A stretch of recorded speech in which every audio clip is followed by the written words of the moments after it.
Olá pessoal, sejam muito bem-vindos ao canal e um dos casos mais bizarros da história da humanidade, o caso de 10 exploradores russos que desapareceram nos Montes Urais. Agora, eu vou falar do caso Dyatlov sobre outra perspectiva. O que tem a ver os gigantes da Tartária? Teria relações com o Yeti, o abominável Homem das Neves? É tudo isso que eu vou trazer para vocês agora. Se não é inscrito no canal, se inscreva, ative o sininho, deixe o seu comentário, like, compartilhem, porque essa história é extremamente interessante. Eu vou ler para vocês aqui uma matéria que saiu no History, no site, e vocês vão ter uma ideia mais ou menos de como foi o caso. Vamos lá. Conheça o caso macabro e inexplicável da morte de 10 expedicionários russos. Terá sido uma avalanche, um caso grave de hipotermia, intervenção de forças extraterrestres, experimentos nucleares? Nos últimos dias de janeiro de 1959, um grupo de 10 expedicionários, 8 homens, 2 mulheres, estudantes do Instituto Politécnico de Ural, deu início a uma travessia pelos Montes Urais, com o objetivo de explorar a montanha Otorten, no norte da cordilheira. Sob a liderança de Igor Dyatlov, um jovem de 23 anos, porém bastante experiente, o grupo chegou até Vizai, uma aldeia no sopé da montanha Yud-Yudim. Um dos exploradores teve que ficar por causa de uma infecção intestinal. Os demais continuaram seu percurso. Então, dos 10, um ficou. Somente 9 seguiram o percurso. E montaram um acampamento em um declive na montanha, tem o nome da montanha aí, para passar a noite. A partir de então, nada mais pôde ser explicado. A montanha é Kolar-Sikai, o que significa Montanha da Morte. Diante da falta de notícias sobre os expedicionários, em 20 de janeiro, foi iniciada uma campanha de resgate, que 6 dias depois conseguiu encontrar o acampamento. As tendas estavam rasgadas do lado de dentro, com todos os pertences intactos, e foram observados rastros de pés descalços em direção a uma floresta próxima. Do lado de um pinheiro foram encontrados os 2 primeiros cadáveres, seminus e cobertos por uma camada fina de neve. Suas mãos estavam esfoladas, como se tivessem tentado subir desesperadamente numa árvore. Nas proximidades foram encontrados outros 3 corpos, incluindo do guia Dyatlov, que não apresentava nenhum tipo de lesão, embora estivessem dispostos de um modo como se quisessem voltar para o acampamento. 2 meses depois apareceram os cadáveres dos outros membros do grupo, vestidos com os mesmos trajes dos primeiros corpos seminus já encontrados. Eles tinham os crânios e as costelas fraturadas, e um deles, o de Ludmila, estava sem a língua e sem os olhos. Preste atenção nos detalhes. Eles estavam com os corpos esmagados, fraturas nas costelas, no crânio, e uma das vítimas, que era Ludmila, estava sem a língua e sem os olhos. A tudo isso soma-se o fato de os trajes dos exploradores, agora vem um grande lance, apresentarem sinais de radioatividade, e suas peles terem uma estranha cor amarronzada, trazendo ainda mais mistério. Um grupo de alpinistas relatou ter visto estranhas luzes na região nesses dias. Até hoje, o enigma permanece não solucionado. Você percebe que toda a matéria que vai falar do caso de Dyatlov, ela busca dizer que tinham testemunhas que viram luzes, haviam testemunhas que viram, querem logo levar para a questão dos alienígenas, dos aliens. Mas o que as pessoas alguns revisionistas históricos falam sobre este caso é que poderia ter ligação com os gigantes da Tartária. E eu vou explicar por quê. Quem já já assimilou a questão da Tartária, ele vai entender melhor esse vídeo. Mas eu vou dar um pequeno resumo. O Império da Tartária foi um império que foi apagado do mapa. O seu povo foi massacrado e ele foi apagado do mapa. A gente sabe que lá existiam várias tecnologias, ok? Inclusive energia sem fio, várias tecnologias, que a gente tem fotos aí em vários lugares, e vários historiadores estão buscando mais informações nos dias de hoje sobre esse Império da Tartária. Então você tinha equipamentos e coisas que você não vê até os dias de hoje, ok? Que tinha lá no Império da Tartária.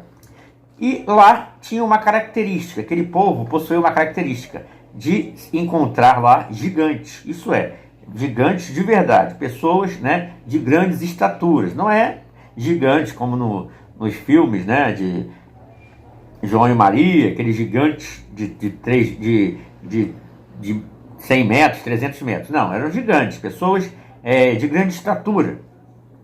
E no momento em que esse povo foi perseguido, ok? Quando eles quiseram resetar, assim como eles querem fazer nos dias de hoje, naquela época eles resetaram a história desse povo. Esse povo da Tartária, eles fugiram, muitos morreram e alguns se infiltraram, né, em outras culturas.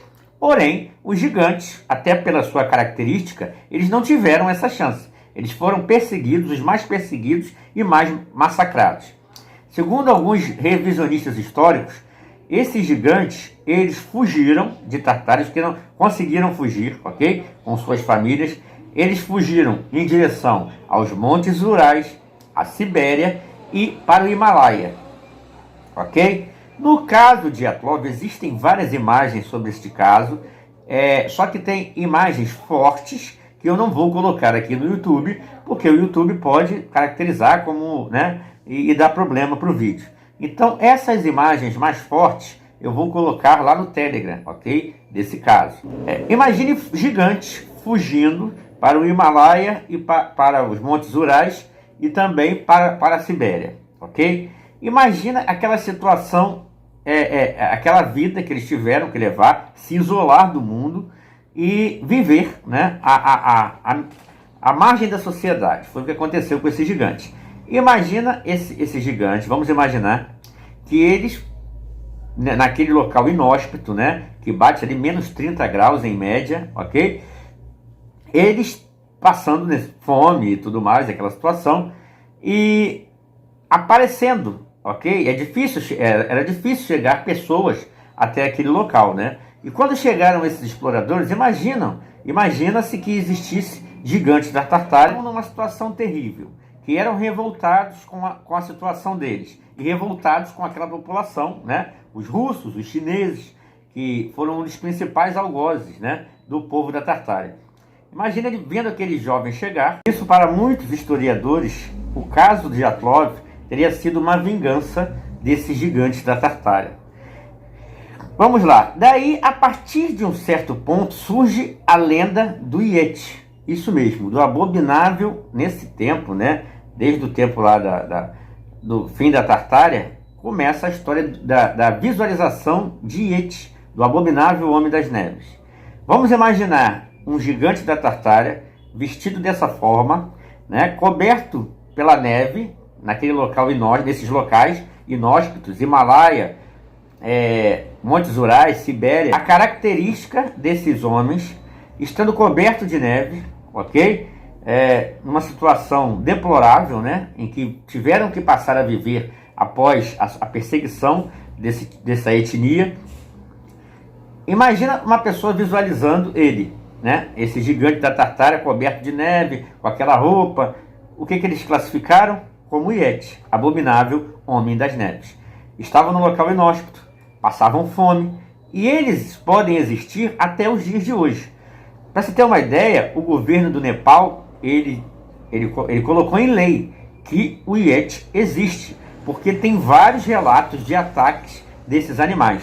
Existem fotos de pegadas, ok? Existem, nos Estados Unidos, né, já pro lado de cá das Américas, a gente tem a lenda do Sasquatch, que é o pé grande, que vem de toda essa situação.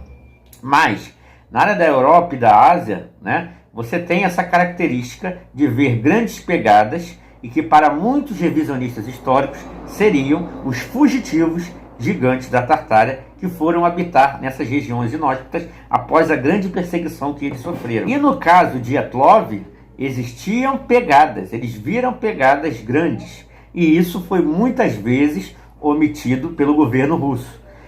É óbvio que o principal objetivo do governo russo até hoje, esconder e exterminar qualquer resíduo, né? Qualquer forma que chegasse a lembrar do povo da Tartária. Então, para transferir a ideia de que gigantes fugiram para as montanhas, eles começam a criar a lenda do Yeti ou associam com alienígenas. Quando começou a surgir, agora, nos últimos tempos, a ideia e a história da Tartária pelos revisionistas históricos, o governo russo, em 2019, tratou de abrir os arquivos do caso Dyatlov e realizar uma nova investigação. Os peritos, então, nessa nova investigação, chegaram à conclusão que os exploradores morreram através de uma avalanche. Porém, vários especialistas ficaram indignados com essa afirmação porque não concordaram de maneira nenhuma. Poderia ser que exploradores tivessem morrido, teria que ser uma avalanche muito peculiar, e poderia ser que eles realmente morreram através disso. Isso não explica principalmente a radioatividade encontrada nas roupas. Agora, para alguns revisionistas históricos, o que acontece é que o povo da Tartária, se tem uma característica forte que eles tinham, é o padrão de alta tecnologia para aquela época. E se tinha alguém que já poderia mexer com radioatividade, seria o povo da Tartária. Então, para quem quer saber mais sobre esse caso, é óbvio que não vai contar a história da forma que eu estou contando. De maneira nenhuma esse filme se alinha com a história da Tartária, mas é um filme interessante para você saber um pouco da história, né? É óbvio que tem todo um viés de ficção científica. É um filme que conta a história desses exploradores, é o mistério da passagem da morte, ok? Se eu não me engano, vocês encontram esse filme no Netflix, onde retrata essa aventura dos 9, né, exploradores que morreram brutalmente, foram encontrados mortos, né, brutalmente, e que até hoje, depois de mais de 60 anos, não se tem nenhuma explicação plausível para este caso. A gente sabe que não foram ETs. Seriam o abominável Homem das Neves? Ou seria simplesmente os fugitivos gigantes da Tartária que foram habitar nessas regiões e que com certeza passavam por momentos, viviam numa região inóspita, passavam por momentos extremamente difíceis e que até hoje eles são avistados, deixando grandes pegadas. Deixem sua opinião nos comentários, não esqueçam de deixar o like, se inscrever e não se esqueçam também de nos ajudar adquirindo os cursos do Instituto Licentia. No final do vídeo eu sempre deixo como você usa o cupom de desconto BrunoMM, onde você tem 20% de desconto em todos os cursos. A verdadeira história do Brasil, Brasil dos Hebreus, Brasil dos Fenícios, Brasil das Guerreiras Amazonas, Brasil da Maçonaria, também no Conspiratório, com o dossiê da pandemia, dossiê Os Donos do Mundo, dossiê Os Bastidores de Hollywood. Então adquiram também os livros da OH Publicações. E é isso. Estaremos sempre juntos em busca da verdade. Um abraço e até a próxima. Para você fazer a compra utilizando o cupom de desconto do canal Bruno Alves Mistérios do Mundo, basta você clicar em todos os cursos, escolher o curso que você quer comprar do Instituto, clicar em Matricule-se agora, aí vai pedir para você fazer um cadastro. Você vai colocar seu nome, seu e-mail e criar uma senha com no mínimo 8 caracteres. Após você fazer o seu cadastro, você já consegue fazer a compra e utilizar o cupom. Embaixo do valor, você vai clicar em cupom de desconto e vai digitar o cupom BrunoMM, tudo junto e tudo maiúsculo, e aplicar. Ele te deu um desconto aqui, nesse caso, de 20%, o que equivale nesse curso aqui a R$ 86. Ele estava já na promoção de 430, menos 20%, ficou com R$ 344. E você ainda pode pagar em cartão de crédito, parcelado, você pode escolher as parcelas aqui embaixo, em até 12 vezes, ou você pode pagar à vista no boleto. Escolhendo o boleto, preenche seus dados, CEP, nome, já está preenchido, coloca seu CPF e matricular-se. Ok? Clica em matricule-se, concluiu o procedimento. Importante, você vai receber um e-mail.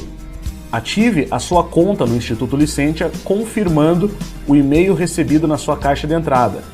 Basta clicar no link do e-mail que você vai receber. Se você não localizar o e-mail, verifique sua caixa de spam. caso o seu e-mail o tenha direcionado para lá.